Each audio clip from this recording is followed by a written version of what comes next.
Kell Brook recently announced his retirement from boxing. It came as a slight surprise to some because Brook had been flirting with the idea of fighting on, and there were matchups with the likes of Chris Eubank Jr., possibly Danny Garcia, etc., Conor Benn, that were apparently on the table. He decided to turn all those fights down and instead call a day to his career. Now, I myself was, I don't want to say surprised, maybe even a little disappointed by the fact that Kell Brook didn't at least have one more fight because of the fact that he did look good against Amir Khan. With that being said, I'm well aware this was not a prime Khan, far from it. And perhaps if Kell Brook had been in there against a more live opponent, not to say that Khan didn't try, of course he did, but he just had nothing left. But if he was in there with a fresher opponent, let me use that word, it may not have been so easy for Brook. He may not have looked so good. So that has to be said. But anyway, whatever the case may be, Kell Brook has decided to call a day to his career. And I guess part of the disappointment that I feel that Kell Brook has retired like this is the fact that he never really achieved what he could have in the minds of many people. We didn't see Kell Brook in the ring against the Danny Garcias, the Keith Thurmans, and so on in his prime years. So the fact that those guys are also on the decline means that a fight between Brook and them now would be kind of a fair fight, right? It's not like they're still at their peak and Brook has declined. No, they've all declined. But anyway, Brook has made his decision, and the other side of the coin is it's nice to see a fighter retire on a win rather than retire getting beaten up, but not necessarily go out on the top, because Kell Brook isn't a championship level fighter at this stage. But he did just beat his career-long rival in Amir Khan, and that was obviously a very satisfying victory for him. Not only did he get to end the chapter on that particular rivalry once and for all, but he also made, by all accounts, a lot of money in the process, right? Paid very well for the Khan fight, it seems. So, yeah, it is what it is. Kell Brook has retired. So this is my career review for the special one, Kell Brook. Now, as an amateur, Kell Brook didn't really do much. He had, I believe, 30-something fights, which is very few when you consider the fact that this guy was boxing from a very young age. I want to say 10, 12. Many of the guys in the Ingle gym start very, very young. But somehow Brook only had 30-odd fights, as far as I can find out anyway. Maybe some of you guys who have a deeper knowledge of Kell Brook's career specifically, or perhaps you're from the Sheffield area and you know more about his amateur background, can tell me different. But as far as I'm aware, as far as I can find, Kell Brook only had 30-something odd amateur fights. So not sure exactly why that is, because even fighters who don't achieve a particularly high level in the amateurs, when they start that young, they tend to have a lot more fights than this, than just 30-odd fights. Was Kell Brook distracted even during his teen years? Is that why he didn't have a lot of fights? And we're going to talk about some of the distractions later on in the video, because that was a key in Kell Brook's career, really, in terms of why he perhaps didn't achieve what he could have. Many, many distractions outside the ring. Anyway, his amateur career was what it was. He was certainly successful at national level in Britain, but not so much international and so on. Turns pro back in 2004, long time ago now, against Peter Buckley, who is basically a British boxing institution, part of the furniture. I think he's retired now, isn't it? Retired a few years ago, Peter Buckley, but he fought literally everybody. I think he even fought Prince Nassim. Right? And it's funny because Prince Nassim, of course, an Ingle fighter, Kell Brook, an Ingle fighter, and they're two completely different weight classes. Prince Nassim turned pro at like bantamweight or super bantamweight. Kell Brook turning pro at welterweight. And Brook was one of those fighters who, apart from his little dalliances into the light middleweight and middleweight division, he was pretty much a career-long welterweight from start to finish. You don't often see that these days. A guy who starts his career welterweight or in one particular division and finishes it in the same day, unless you're talking about heavyweights, obviously, but That's different because there's no weight limit at heavyweight. Also, I should talk about the Ingle gym. Now, there was a distinct style in the Ingle gym for many, many years, and it was really based upon the Errol Graham style. I know Brendan Ingle and maybe some other people would dispute that, but from what I saw over the years, it really was based upon the Errol Graham style. So you had Errol Graham, who was the originator. Then you had people that followed him, the likes of the Prince Naseems, the Johnny Nelsons, Ryan Rhodes, even lesser known fighters like Pele Reed, Junior Witter, of course, I forgot to mention him. Many, many other fighters as well who came out of the Ingle gym. And again, they tried to emulate Errol Graham's style, switch hitting, or at least southpaws, hands low. And this, there was the Errol Graham style. Then there was the Prince Naseem take on the Errol Graham style. He kind of took the Errol Graham style to the next level. And he also started wearing these shorts, which were like, looked like they'd been put through paper shredder. Those are the shorts that Prince Naseem used to wear, at least on some occasions. And many of the Ingle fighters would copy those shorts, like Pele Reed and all these other guys would wear similar shorts. I think even Junior Witter a few times. So there was a very well-known, distinct Ingle style in terms of the way they fought, the way they dressed in the ring, and so on. But when Brendan Ingle gave up the reins and he was no longer the main trainer in the Ingle gym and handed the reins over to his son, Dominic Ingle, you could see a change in the Ingle style. It was no longer quite so distinct. You couldn't really say, okay, this is the Ingle style anymore. And therefore, when Kell Brook came on the scene and people were saying that he's like the new Prince Naseem, this is one of the things they were saying early on, I was kind of baffled because I looked at Brook and I thought, this guy's nothing like Prince Naseem.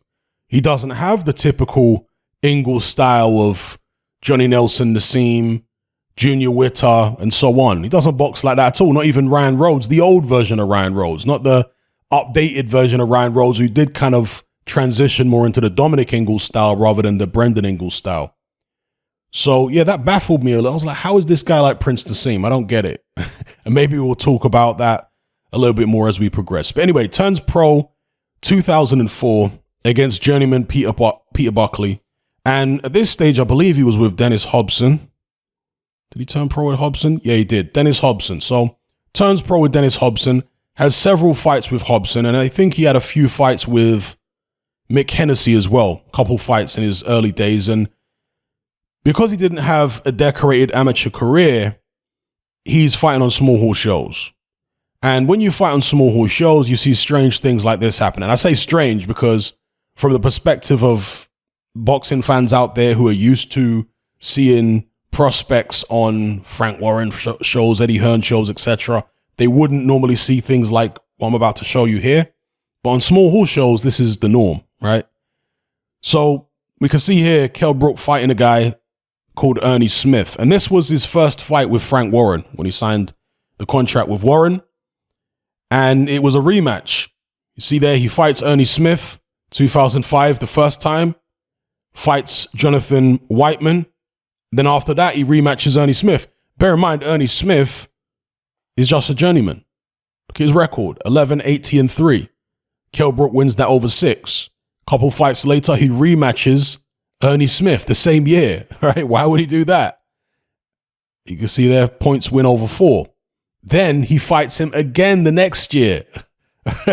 Ernie Smith, this a trilogy that Kell Brook had early on in his career with this journeyman. And by all accounts, Kell Brook is winning these fights easily. I haven't seen the fights, right? Full disclosure. But was he really having any trouble? Maybe he was. I don't know. But it's just curious, I'm sure, to most people, the fact that he was rematching this guy. And this generally happens because lesser known fighters, and certainly on small hall shows, although the second and third Smith fights were with Frank Warren, Frank Warren was still doing pretty small shows back in these days, right? They weren't all big arenas and the Copper Box and the O2 and all that kind of stuff. No, Frank Warren was doing some very small shows as well. And certainly on small hall shows, it's not unusual to rematch a journeyman several times because you're struggling for opponents. People pull out at the last minute. And so there are certain journeymen who are always on standby. And the promoter gives them a call. Do you want to step in again? I just fought him a few months ago. Yeah, go on. I'll pay you a bit more this time. And that's how it works. So, yeah, he was with Frank Warren for the first time for the Ernie Smith rematch. Then another Ernie Smith fight, which was at 152. And, I mean, was Kell Brook partying here already? You can look at his weight.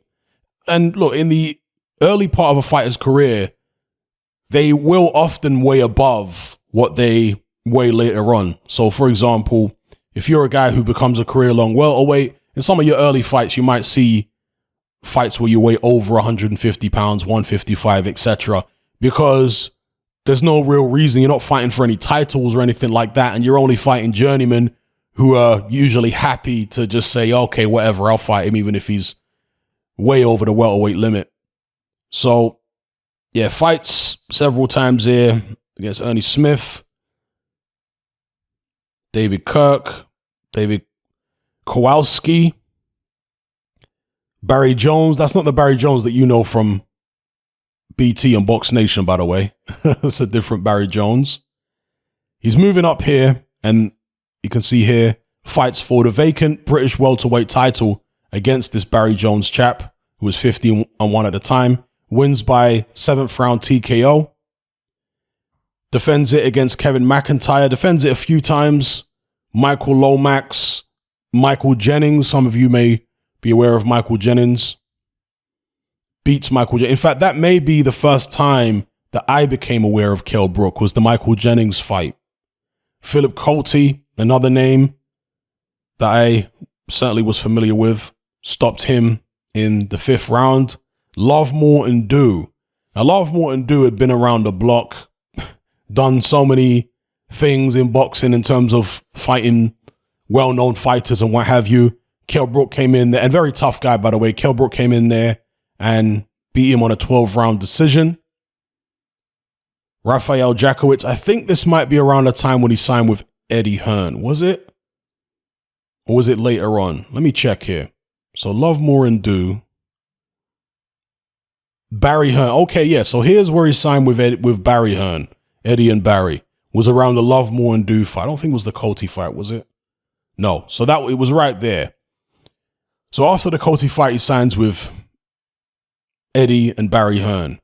Now, Frank Warren likes to take a lot of credit for Kell Brook, his early career and all that, and says, oh yeah, we got him to this and a British title and we got him to the #1 contender status and so on and so forth. I guess by the time he fought Philip Coulty. And as you can see, this is indicative of the close relationship that Frank Warren has and has always had with the WBO. You see here, this was for the WBO Intercontinental Welterweight title, the Coulty fight. He leaves Frank Warren, signs with Eddie and Barry Hearn, and all of a sudden he's fighting for the WBA Intercontinental. So what happened to the WBO? You see, it's the close relationship that certain promoters have with certain sanctioning bodies. So, you know, Barry can say, or excuse me, Frank can say, well, we got Kell Brook into this position, #1, whatever it was, or top 5 with the WBO. But where was he with the WBA and the IBF? That's the real question. Perhaps he had a decent ranking with them as well. I don't know. But for whatever reason, Kell Brook decided to sign with Eddie Hearn, who seemingly was on the ascendancy, or Barry Hearn at the time.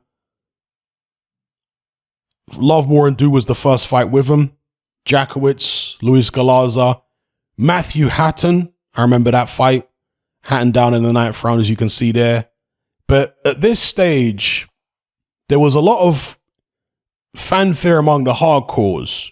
Kell Brook certainly wasn't any kind of household name. If Brook walked down the street in London or most UK cities, nobody would recognize him by this point. Because again, didn't have the big glitter and amateur background. Wasn't a lot of mainstream recognition of this guy. It was really the boxing hardcores. But many of them were singing his praises. They were saying he was special. They were jumping on his name, right? The special one, and saying this guy is going to do amazing things. And it was around this time as well that even Prince Nassim, of course, who is a household name in Britain, was singing Kell Brook's praises as well, saying that this guy could fight Manny Pacquiao and knock him out. And so again, I was a little baffled by all the fanfare because I looked at Brook and he seemed strong and everything, but I didn't really see anything special there. To me, he looked quite upright. His hand speed was decent, but it was nothing amazing. I'm obviously looking at the likes of Mayweather and Pacquiao, and I'm like, these guys are way faster than Brook. This isn't like, for example, Jerome Ennis, who has tremendous athleticism, hand speed, fluidity, upper body movement, all that kind of thing. The way people were carrying on about Kell Brook, you would think that he was like Jerome Ennis in terms of his level of athleticism, but he wasn't. He wasn't as, for my money anyway, wasn't as fast as that. Didn't have that level of fluidity. Looked decent, but to me, didn't live up to the special name. And I think early on in Brook's career, they even referred to him as Special K, which has many different connotations, right? Special K. And some of them might be appropriate for Kell Brook, especially given his love for nightlife and what have you. So I'm not accusing Kell Brook of anything here, by the way. Don't want his lawyers at my door. But yeah, Kell Brook outside the ring lived, let's just say, is extravagant ain't the right word. He lived an active lifestyle. Let's just say that. So anyway, beats Matthew Hatton, who, by the way, no disrespect to Matthew Hatton, does look like Dr. Evil from Austin Powers. Especially now he hasn't had hair for years, has he? I was going to say, especially now he ain't got hair, but I can't remember Matthew Hatton with hair, to be fair. So yeah, he looks like Dr. Evil from Austin Powers. This here was the first pivotal point, or the first significant moment in Kell Brook's career, at least for me, his first fight with Carson Jones. Now, I was making videos about Kell Brook at this point, and his fans were quite dedicated, quite fanatical. Well, you know, fan is short for fanatic, but they were quite enthusiastic about him. And so going into the Carson Jones fight, I was like, I'm not so sure about this Kell Brook guy. And then he goes life and death with Carson Jones. I remember early in that fight, Kell Brook getting his nose busted. And I remember him really struggling to keep Carson Jones off. Jones was just on him constantly, walking him down, hitting him everywhere. And in the mid-late rounds of that fight, Kell Brook had to come through some extremely tough moments where it looked as though he may get stopped. There was blood pouring out of his face, and Jones was just absolutely all over him. He managed to get through it and won a majority decision. Now, I haven't seen that fight in many, many years, so I can't remember whether it was a deserved points win or whether a case could be made that Carson Jones won, because certainly one of the judges, as you can see, had it 114-114. Carson Jones, I remember at the time, wanted to run it back with Kell Brook. He wanted to get that rematch. He felt like he was hard done by perhaps in the first fight. So a couple fights later, that did happen. In the meantime, he fought a guy called Hector Saldivia, stopped him in 3. The Carson Jones rematch took place at, I guess, junior middleweight, but it was kind of a catchweight, 151 pounds. From what I remember, Jones wasn't particularly happy about that, but he decided to go through with the rematch anyway. That was the next year, the first fight in 2012, the second fight in 2013. And it was similar for a few rounds. You did have Carson Jones bloodying Kell Brook's nose again, but Jones was stopped in the 8th round. And I think he did protest the stoppage. I think he acted like, nah, man, I've still got more to give. You can't stop the fight at this stage. I vaguely remember that anyway. Then he goes into the Senchenko fight. Now, Senchenko, is this after he fought Ricky Hatton? I think it must be, right? After he fought Hatton, after he fought, or was it before he fought Hatton? After he fought Malignaggi. Let me check here. Oh, clicking on the wrong thing. Where are we going? Here. Senchenko. So, yeah, Senchenko, big, tall Ukrainian, 5'10", famously lost to Porter. Yeah, it was after the Malignaggi fight and after the Hatton fight. So he'd stopped Ricky Hatton, but he'd lost to Malignaggi a fight before that. Ricky Hatton was actually doing quite well in that Senchenko fight until he got stopped with, ironically, a body shot, because Hatton was always known for body shots. And Malignaggi, of course, stopped. Who does Malignaggi stop? He managed to stop Senchenko. He busted up his eye. So anyway, Kell Brook goes in there against the guy who just stopped Ricky Hatton, who's, of course, another British institution. People love Ricky Hatton in the United Kingdom. And so I guess it was framed as, revenge for Ricky Hatton to regain the pride of Britain and all that kind of thing against Senchenko. I remember Senchenko actually wobbling Kell Brook at one point in that fight. And at this stage, I was kind of questioning Brook's chin. I was like, can this guy actually take a shot? Because Senchenko's not known as a puncher. And he hit Brook in that fight and hurt him. I think it was in the same round that Brook ended the fight. Or might have been in the third or fourth round. Brook gets hurt first. And then he manages to get Senchenko out of there in 4 rounds. He was just too strong for the guy at the end of the day. Then he fights Alvaro Robles, gets him out of there in 8. I don't particularly remember that fight. When was the time that he fought in America? Because we've got the Shawn Porter fight here, but he did fight in America prior to that. I'm trying to find where it was. Okay, Luis Galaza, that was the fight that he had in America. Now, I remember at the time watching Kell Brook's fight in America, and he seemed very, very nervous. In fact, I think he said that he was nervous. And this Galaza fight was way down on the undercard. If we look here, Andre Ward against Carl Froch was top of the bill. I say way down. Apparently 2 fights down on the undercard. I mean, there didn't seem to be that much people in the audience, that many people in the audience at the time when Kell Brook fought Galaza. From what I can remember, there wasn't much cheering from the crowd and so on. Nobody knew who Kell Brook was. Apparently very few people knew who Galaza was. So it was kind of an obscure fight at the time. And for Brook to be nervous against a guy like Galaza, who is really just going to run through, some guy that they've put in there as an opponent rather than as an actual serious adversary, for Brook to be nervous in those circumstances, I found a little troubling. Because leading up to his fight against Shawn Porter, Kell Brook had opportunities to fight Devon Alexander, who was, I think, IBF champion at the time until Shawn Porter beat him. And the fight was either cancelled or postponed several times. And there was people in Britain, certainly, and I think some in America, who were starting to question whether Kell Brook actually wanted it. In fact, I vaguely remember Eddie Hearn answering some of the questions regarding why the fight hadn't happened and whether Kell Brook really wanted to step up to world level. Maybe he was too nervous or, not sure what it was. And in retrospect, maybe there was an element of Brook feeling like he weren't ready, and that's why the fight didn't happen. Not necessarily because he didn't feel he was good enough, but perhaps because he wasn't living the life outside the ring.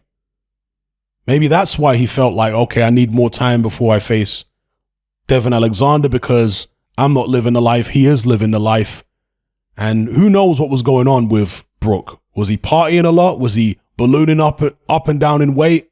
Because some of the stories, which I can't really go to in depth here, right? Because, slander and all that kind of stuff. You have to be able to prove things rather than just go off rumors, which are not necessarily public. But from what I've heard over the years from people from Sheffield, Brook was way, way out there, even in some of his big fights, like against Errol, Spence, etc. He was way out there in terms of his lifestyle during training camp.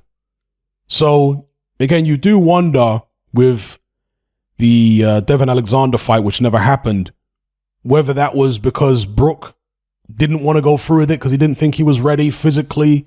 Maybe he wasn't in the greatest of shape. Maybe he wasn't in the greatest headspace, to go through with the fight. Who knows? If you're from Sheffield and you know a little bit more about it, then please enlighten us all in the comments below. So anyway, he eventually fights Shawn Porter in the United States. And I have to be honest, I didn't think Kell Brook would win this fight. I thought that Shawn Porter, I didn't buy into all the hype of Porter, by the way, because when Porter beat Alexander, there were people saying that this guy is like a miniature version of Mike Tyson. And I never bought into that. I remember debating with people on Facebook at the time saying, nah, this guy's nothing like Mike Tyson. He's not stylistically that similar to Tyson. I know he tries to emulate certain things, but no, he doesn't have it. He doesn't have that kind of punch. And I'm talking about pound for pound. Obviously, he doesn't punch as hard as Tyson. Tyson's a bigger man. But pound for pound, he doesn't have that kind of power. You understand what I mean? If you had a guy like Tommy Hearns, pound for pound, you could say hits harder than Tyson. But with Shawn Porter, nah, he's not on that. He's not that kind of puncher.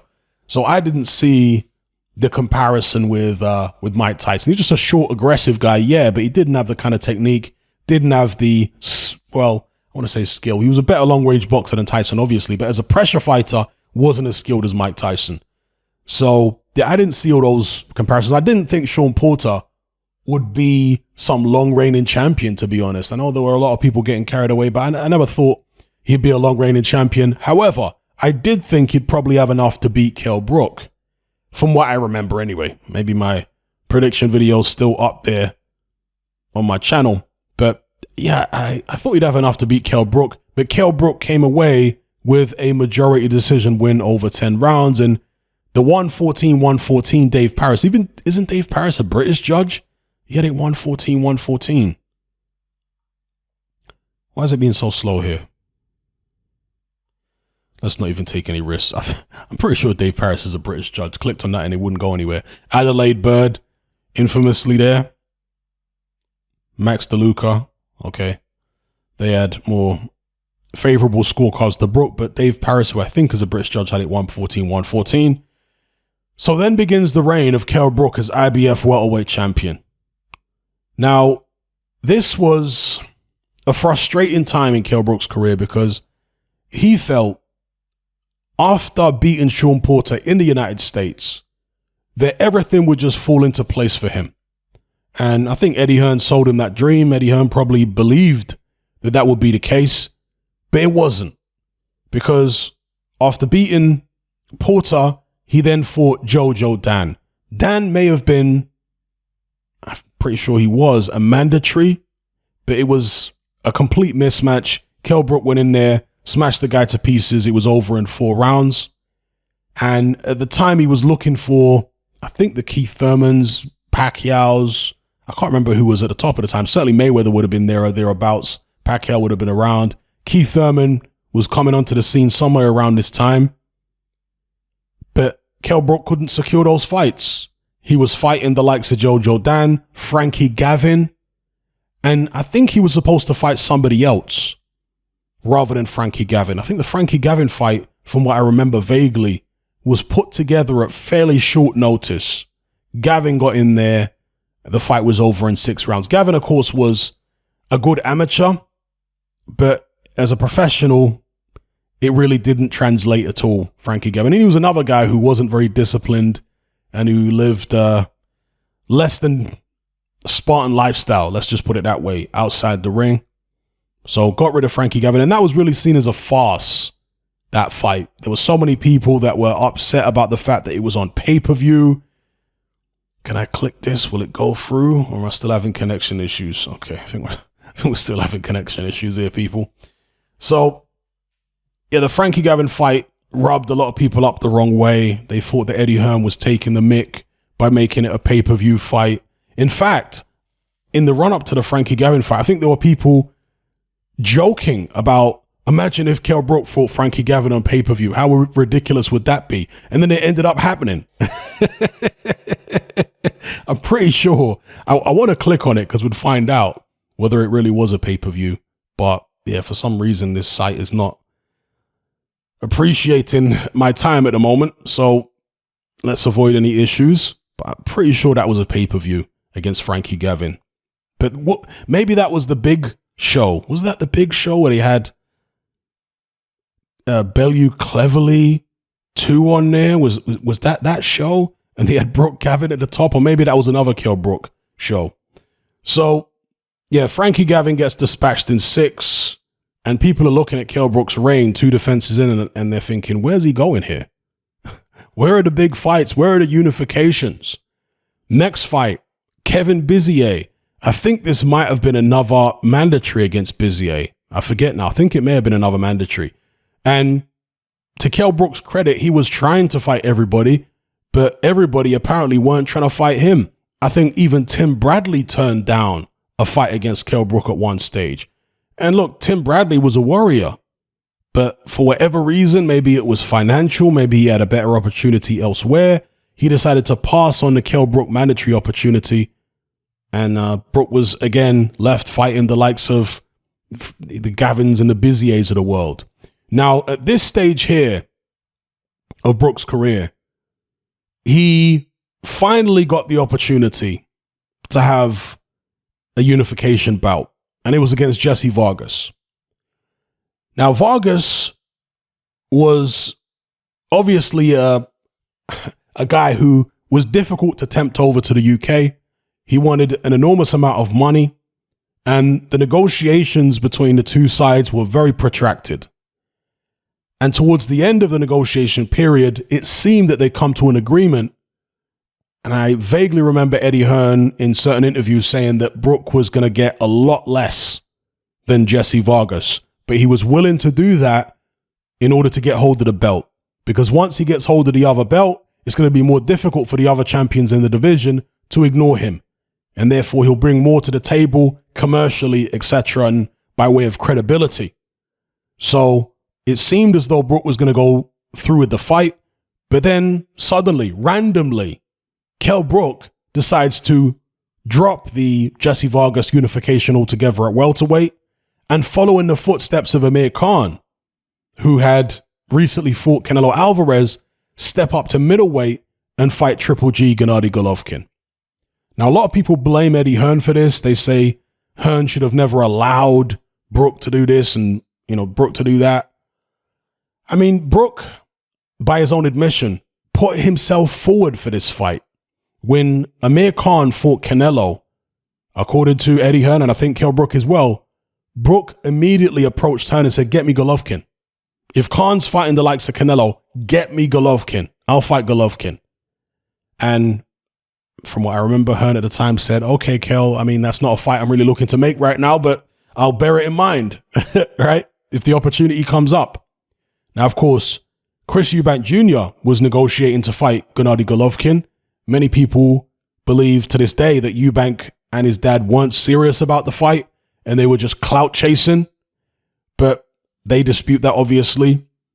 And when the fight fell through, when Eddie Hearn decided not to deal with the Eubanks with regards to negotiations for that fight, because it was just getting too drawn out and, in Eddie Hearn's view, too silly, with Eubank Sr.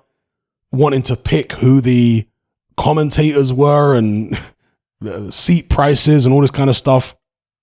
So it got too drawn out. Eddie Hearn decided to just forget about the Eubanks. Kell Brook stepped up and said, give me the deal that you were going to offer Eubank Jr. to fight Golovkin. I'll take it. I'll go in there and fight this guy. And Eddie Hearn said, okay, it is what it is. You want to take this fight? I'll put you in there against Gennady Golovkin. Who do you blame for that? Because a lot of people see this as a pivotal point in Brook's career. They think that he was never the same after this. I mean, it's difficult to say, I can see where people are coming from when they say he was never the same.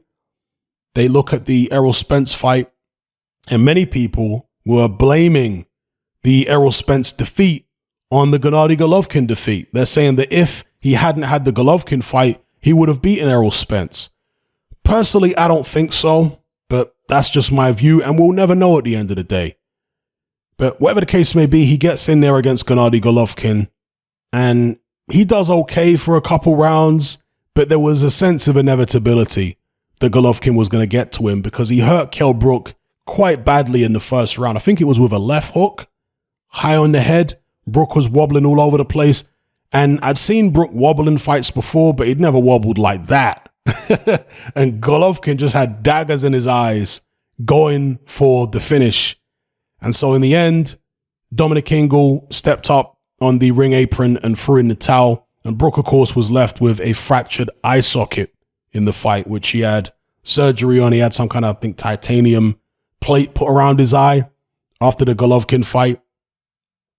Now, he's out of the ring for quite a while after that, but there is a certain Mr. Errol Spence Jr. waiting in the wings as his mandatory challenger. Now, I had long said, long before Spence was mandatory for Kell Brook, that Spence beats Brook. Before the Golovkin fight, before all that, I was saying, nah, this Errol Spence guy, I was very high on Spence from early on in his career. And I always felt that he would beat Brook. And indeed, went in there against Kell Brook. There were lots of Brook fans saying, no, it's too soon for Spence. He's going to be overwhelmed by the crowd and having to travel abroad and all this kind of thing. I was like, nah, I don't think so. I think he's going to do the business. And that's exactly what Kell Brook did. He went in there. That's exactly what Errol Spence did. He went in there and stopped Kell Brook in 11 rounds. Now, it was a competitive fight. It was a fight where Kell Brook was ahead at one stage early on. But Spence is known for his body punching. He invested to the body throughout the fight. And he took the best shots that Kell Brook could deliver and came back with better. And ultimately stopped the guy, fractured his eye socket, and stopped the guy in 11 rounds. And of course, this was the other eye socket. This was not the same eye socket that was fractured by Golovkin. This was the other eye socket, which is a really strange thing to happen. Fracture one eye socket in one fight and the other eye socket in the next fight. Could they be related? I mean, perhaps. Perhaps, because it's not just the injury caused in the fight itself, but the surgery could perhaps potentially, I don't know, weaken the bone somehow across the forehead area, so the other eye socket becomes more fragile. Who knows? But yeah, he fractured another eye socket in the Errol Spence fight. And from here on in, Kell Brook really wasn't seen as being the same fighter. He had a couple fights, came back against Sergey Rabchenko the next year. That was at 153. Michael Zarafa. Didn't Michael Zarafa go on to fight Jeff Horn? Pretty sure he did. That's a guy who was a stripper. Now, of course, one thing I forgot to mention, which was a big part of Kell Brook's career, was his rivalry with Amir Khan. And I know there was lots of stuff going on outside the ring. I don't want to cover it too much in this video. There was a car crash that Kell Brook was involved in, and I've heard the real reason, the alleged real reason for that car crash. You guys do some digging online, and I'm sure you'll find out strange stuff. There was the stabbing in Spain. And again, there's a story behind that, which I won't get into here. YouTube is really not the place for these kind of things anymore, unfortunately, if you want to stay monetized at least. And yeah, there was the stabbing in Spain. There was all kind of stuff going on in Kell Brook's life. And as I said earlier on in the video, even in the run-up to the Errol Spence fight, from what I've heard, Kell Brook wasn't living the life, even in camp, which is unfortunate, right? For a guy who is going into the second biggest fight after the Golovkin fight of his career, or maybe the third biggest fight, after Golovkin and Shawn Porter, and he's not even living the life during camp, allegedly. What's that all about? This appears to be a man who has a lot of demons in Kell Brook. So anyway, he had this, can I call it an obsession with fighting Amir Khan? He felt like beating Khan was the ultimate key that would unlock all of the fame and fortune that he'd been looking for his whole career. And people often talk about ring walk music. I always liked Kell Brook's ring walk music, actually. All of the Lights by Kanye West with Rihanna on the chorus. I always thought that was a great ring walk music. And it was a song that Kell Brook clearly loved. He seemed so happy. It just seemed to encapsulate exactly how Kell Brook felt walking to the ring. You know, that song, All of the Lights. So I always liked his ring walk music. But he felt as though, I think he felt as though the Khan fight was key to unlocking all of his dreams. So he pursued that Khan fight for years and years and years. Khan strung him along and never had any real intention of fighting him. He seemed to gain enjoyment. He seemed to gain pleasure from stringing Kell Brook along and making him think that the fight was going to happen when he really had no intention of fighting him. It was a bit sadistic from Khan for a long time. But in a scenario like that, Brook should have just left it, right? That's what people were saying at the time. Forget about Khan, move on and do your own thing. And Brook did seem to do that at one point, but he could be very easily tempted to start pursuing the Khan fight again. You know, it didn't take much. He'd say in one interview, okay, I'm sick of people asking me about Khan. But a few interviews later, when Khan has expressed some desire to have the fight, and Adam Smith, of course, on Sky, talking about having the fight, all of a sudden Brook's talking about Khan again. So, yeah, he was strung along for years and years by Amir Khan. It was quite sad. And all the while, he was fighting lesser opposition for the most part. And Khan was mocking him. You know, when Brook beat Shawn Porter for the title, or leading up to that, Khan said, I'll fight Kell Brook when he's got a title, because right now he brings nothing to the table. Brook goes out there, beats Shawn Porter. Khan comes up with more excuses. He just kept moving the goalposts constantly. And he seemed to enjoy the fact that Kell Brook was being kept in obscurity. Real perverse stuff by Amir Khan. So, anyway, towards the end of Brook's career, there was still talk of the Khan fight, which seemingly, you know, it wasn't materializing, and it seemed as though it was going to be another Ricky Hatton, Junior Witter situation. They were rivals during their career, and the fight never happened. Or even Lennox Lewis, Riddick Bowe. That fight never happened as a professional. Obviously, they fought as amateurs, but as pros, it never happened. And it looked like Brook Khan was going to be the same. A lot of people started writing the fight, forget about it. Even when there were murmurs that they could finally get in the ring and fight each other earlier on, well, probably last year that the murmurs were going on. People were like, come on, this ain't going to happen. We've been here many times before. This fight is definitely not going to take place. That is how cynical the public had become. And I think even people in boxing, with regards to Khan's intention to fight Brook, people just didn't believe him. Anyway, Brook fights Rabchenko Zarafa. Mark DeLuca, that was up at 154 or nearly 154. Brook managed to take DeLuca out of there in pretty impressive fashion. He then goes into the Terence Crawford fight back down at 147. Now, I thought that Kell Brook could do quite well against Terence Crawford. If this was anything like the Brook who was in there against Errol Spence, I thought that Crawford may well have his hands full in this fight. Not that I picked him to win. No, I thought Terence Crawford would win, but I thought Brook can give him some trouble here. I was surprised at Kell Brook's lack of punch resistance. I know Terence Crawford can punch, but he's not Tommy Hearns in terms of punching power. I thought that Brook would be able to take the kind of shot he took against Crawford without being seriously hurt, but evidently not. Brook was doing quite well for a couple rounds, and of course, this was the first fight since he joined Eddie Hearn, that he was without Eddie Hearn. I think the DeLuca fight was with Hearn. The Crawford fight without Hearn. He went off and did his own deal, and there was a whole falling out, or a slight falling out, with regards to what happened there. Eddie Hearn apparently was upset that Brook went off and did his own deal without him and didn't cut him in financially. So, anyway, Brook goes off, fights Terence Crawford, gives a good account of himself through the first few rounds. And in fact, look at this here. Didn't even realize this. Kell Brook was ahead on 2 of the judges' scorecards at the time of the stoppage, just to show you how well he was doing. And this is in the United States. One of the judges had Terence Crawford ahead after 3 rounds. The other 2 judges had Kell Brook ahead. So he wasn't being outclassed by any means. He was doing pretty well in there, but he got caught with one shot, which hit him on the eye, and maybe it had something to do with the injuries he sustained in terms of fractured eye socket. I don't know. Maybe it messed up the nerves, or goodness knows. I'm just speculating here. I know many people believe that to be the case, so I thought I'd put it on the table. And he gets stopped by Terence Crawford. At this stage, I'm thinking, okay, Brook is done. Because even though he's still got skills and timing and all that kind of thing, the punch resistance is not there. And Kell Brook has never been a guy who's particularly difficult to hit. I'm not saying he's got the worst defense in the world, but Brook has always been very, very upright. Very little movement in his upper body.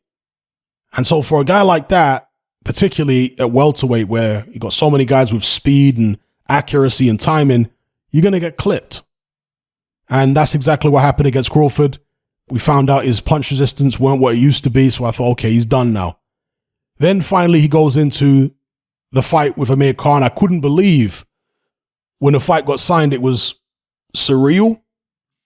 I was one of the few people who said that I was still interested in the fight. Because most people said, I don't care about that fight. They're both washed up. Well, sometimes when you get two over-the-hill fighters, it can actually make for a better fight than when they were in their primes. Sometimes. Not always. Sometimes. And, you know, with Kell Brook and Amir Khan, there was mystery. We didn't know, or I didn't know, who was more over the hill than the other. I always felt that prime for prime, Brook beats Khan. But at this stage, both guys have shown, Khan's always shown vulnerability in terms of punch resistance. Brook had started to show vulnerability in terms of punch resistance. You got Khan with the faster hands. You got Kell Brook with more power. Kell Brook physically stronger. Khan with more experience at a high level. The mystery, to me, made it interesting. Not knowing exactly where both, each guy was in terms of the level of deterioration.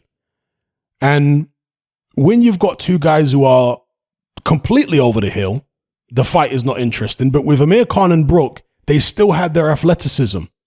So this isn't like two 45-year-old guys. This is two guys in their mid-30s who still have athleticism, but their timing isn't quite what it used to be. Their punch resistance isn't quite what it used to be. And so you can see why, at least in my head, I thought this might be even more exciting potentially than them fighting in their primes. Because them fighting in their primes, I don't think Khan would likely hurt Brook. I know he could start fast and catch people off guard, but I always felt that's a sure win for Brook, prime for prime. But with the two guys very diminished, I thought maybe Khan can hurt him now. And I'm sure that's what Khan was thinking as well. I think the reason that Khan took the fight, finally decided to take the fight after all these years of avoiding Brook, is because he thought Brook's punch resistance was gone, and that therefore levels up the playing field. Khan being a fast starter, he's thinking, if I can get a right-hander on this guy's chin, maybe I take him out early. So in the end, they fought each other, and it was a dominant display by Kell Brook. Khan clearly was far more gone, way more over the hill than Kell Brook was. That was evident from the first round, because not only was Khan getting hurt, like everything Kell Brook was hitting him with, Khan's timing was completely off. He was throwing combinations and everything looked very rushed. And yeah, Khan could rush his punches even in his prime, but he would land more when he was rushing his punches in his prime. Whereas here against Kell Brook, he just seemed anxious, over anxious, to land the shots, and the timing wasn't there. The distance, the range wasn't there. Khan was missing a lot straight away. Brook just seemed like the more poised, composed fighter from the first round. And he managed to hit Khan with the right shots, hurt him, but miraculously, Khan never actually hit the canvas in this fight.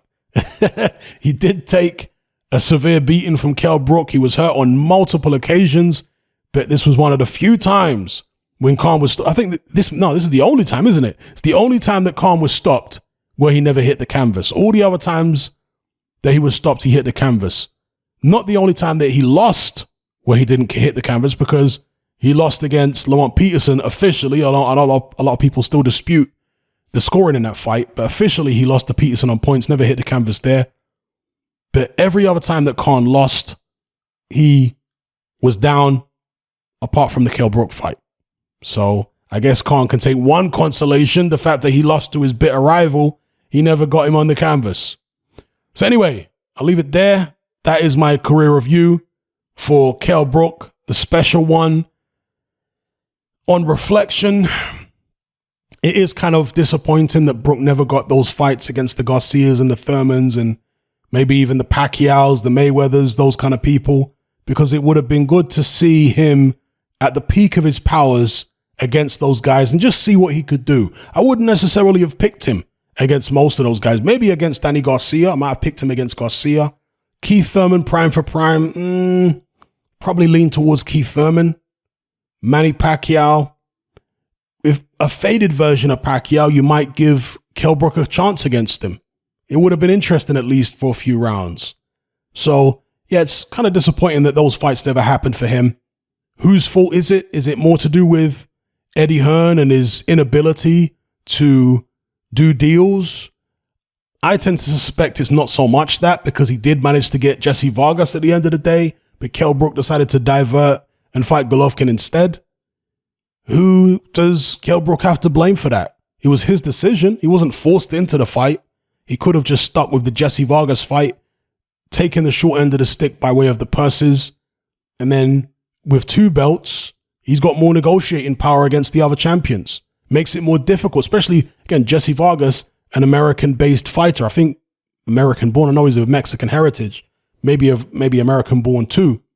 So more difficult for the other champions to ignore him when he's got 2 of the belts. You see? So the way his career turned out may have been more of Kell Brook's own making rather than just blaming it all on Eddie Hearn like a lot of people want to do.